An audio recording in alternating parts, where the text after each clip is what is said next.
शर्मा, आप देख रहे हैं एसपीएन 9 न्यूज। स्वागत है आपका हमारे इस खास प्रोग्राम में। प्रोग्राम की शुरुआत उत्तर प्रदेश से।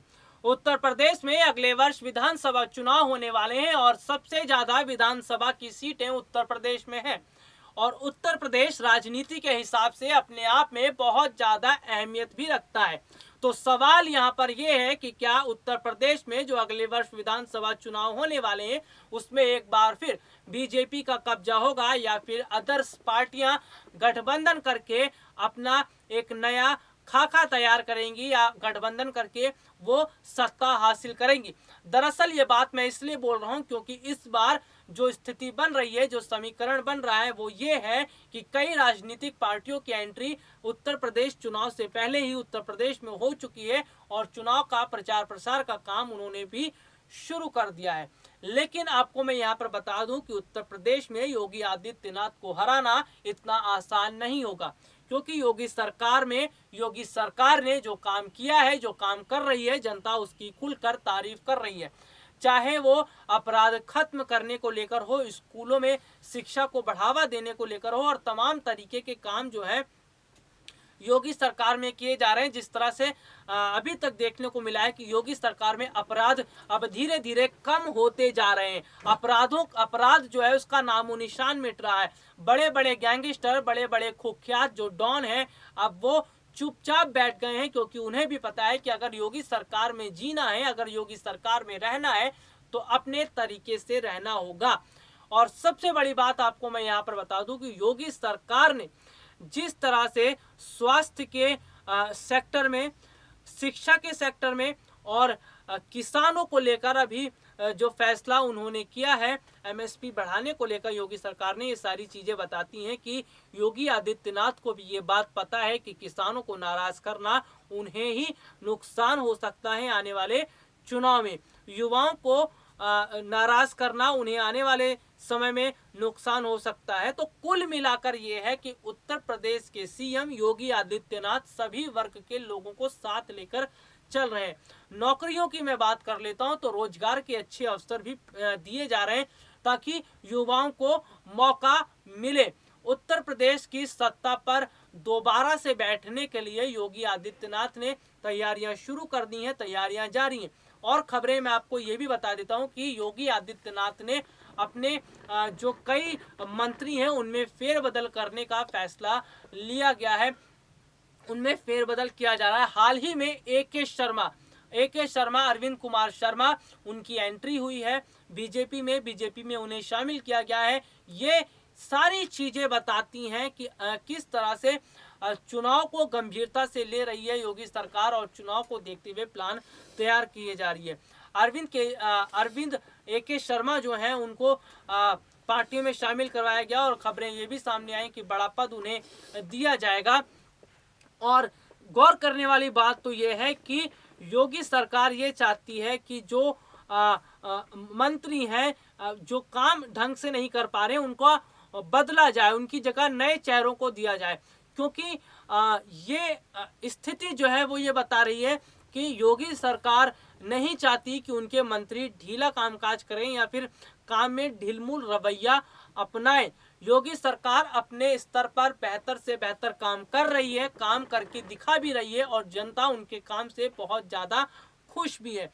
तो ऐसे में अब की बार जो विधानसभा चुनाव अगले वर्ष होने वाले हैं उसमें योगी आदित्यनाथ का हारना इतना आसान नहीं है। और आपको ये भी बता देता हूं कि इस बार जो चुनाव होने वाले हैं उसमें योगी आदित्यनाथ की जीत हो सकती है या होने की संभावनाएं भी बहुत ज़्यादा है, क्योंकि इस बार विपक्षी पार्टियों के पास ज़्यादा ना तो कोई मुद्दा है और ना ही उनके पास अपनी कोई ज़्यादा रणनीति और ना ही एजेंडा।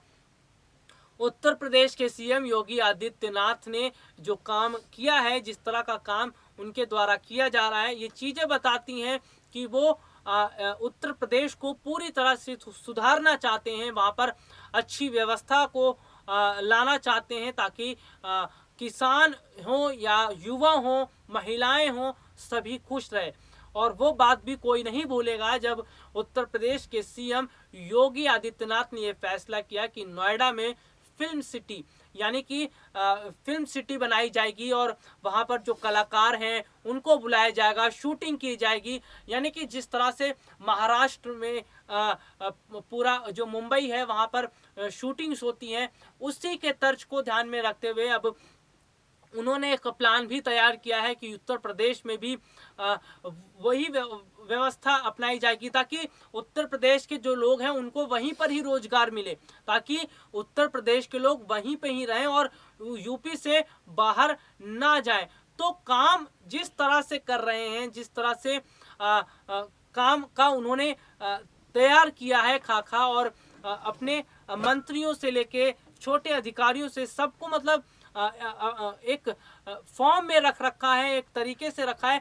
ये चीजें बताती हैं कि योगी आदित्यनाथ चाहते हैं कि उत्तर प्रदेश का किस तरह से अच्छे ढंग से विकास हो और जनता उनके काम को पसंद करे।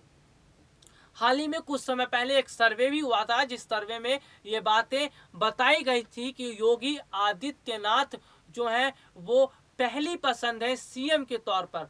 जब लोगों के बीच में सर्वे करवाया गया तो ये पता चला कि उत्तर प्रदेश के सीएम योगी आदित्यनाथ को लोग अच्छे मुख्यमंत्री के तौर पर जान रहे हैं, उनको एक अच्छे मुख्यमंत्री के तौर पर पसंद करते हैं।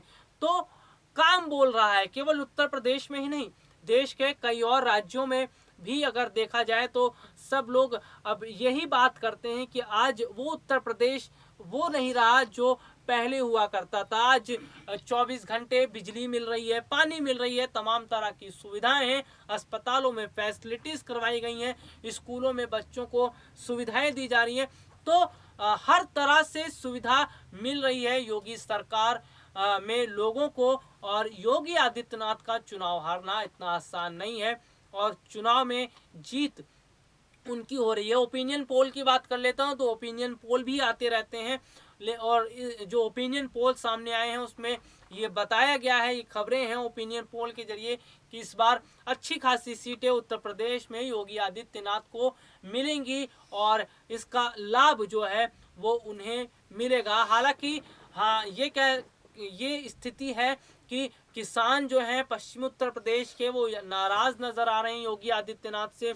किसानों का वोट बढ़ सकता है, किसान जो है वो वोट बीजेपी को ना दें, अब की बार योगी आदित्यनाथ को वोट ना करें क्योंकि उनकी नाराजगी बड़े व्यापक स्तर पर है। हालांकि क्या कदम उठाती है योगी सरकार उन किसानों को मनाने के लिए, उन किसानों को अपनी तरफ लाने के लिए, ये भी समय आने वाले समय में देखा जाएगा। लेकिन योगी सरकार जिस तरह से फुल फॉर्म में नजर आ रही है और उत्तर प्रदेश की जनता के लिए जो काम कर रही है, जिस तरह से काम किया जा रहा है, ये बताता है कि वो चुनाव से पहले एक्टिव हो चुके हैं। उन्हें पता है कि कितना फेरबदल मंत्रालय में करना है, कितनी स्थितियां बनानी है, रणनीतियां कैसे तैयार करना है और वोटर्स को अपनी तरफ कैसे दोबारा लाना है। उत्तर प्रदेश में अगले वर्ष किसकी सरकार बनेगी और कौन जो है उत्तर प्रदेश की सत्ता संभालेगा, ये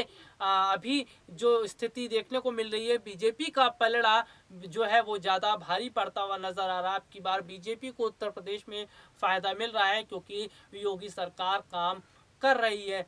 तो चुनावी समीकरण है वो बदलते रहते हैं, खबरें आती रहती हैं, खबरों में बहुत बातों का जिक्र होता है और वोट बैंक बनते और बिगड़ते भी हैं।